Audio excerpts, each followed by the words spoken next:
71 വർഷത്തോളം ഇത്തരമൊരു ഇരുമ്പുകൂട്ടിൽ ജീവിക്കേണ്ടി വന്ന ഈ മനുഷ്യജന്മത്തെ പറ്റി നിങ്ങൾ കേട്ടിട്ടുണ്ടാവും. തന്റെ 6-ാം വയസ്സ് തൊട്ട് ഇത്തരമൊരു അയൺ ലങ്സിലാണ് ഇദ്ദേഹം ജീവിക്കുന്നത്. ഇദ്ദേഹത്തിന്റെ പേരാണ് പാബ്ലോ അലക്സാൻഡ്രോ. തന്റെ 6-ാം വയസ്സിൽ ബാധിക്കപ്പെട്ട പോളിയോ കാരണം ജീവിതം മുഴുവൻ ഇതുപോലൊരു മെഷീനുള്ളിൽ ജീവിക്കേണ്ടി വന്ന ആൾ. ജീവിതത്തിലേക്ക് തിരിച്ചു വരാൻ മറ്റൊരു വഴിയുമില്ലാത്തതിനാലാണ് അദ്ദേഹം ഈ അയൺ ലിങ്സിന്റെ സഹായത്തോടെ മുന്നോട്ട് ജീവിക്കുന്നത്.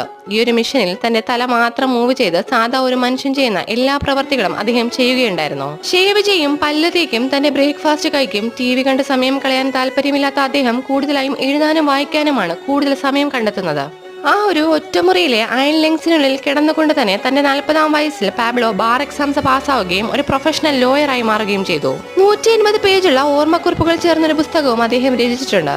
ജന്മന പൂർണ്ണ ആരോഗ്യവാന്മാരായ നമ്മൾ പല ലഹരികളും ഉപയോഗിച്ച് നമ്മുടെ ശരീരത്തെ നശിപ്പിക്കുമ്പോൾ പാബ്ലോയെ പോലുള്ള ചില മനുഷ്യർ തന്റെ പരിമിതികളെ അതിജീവിച്ച് സ്വപ്നങ്ങളെ വെട്ടിപ്പിടിക്കുന്നു.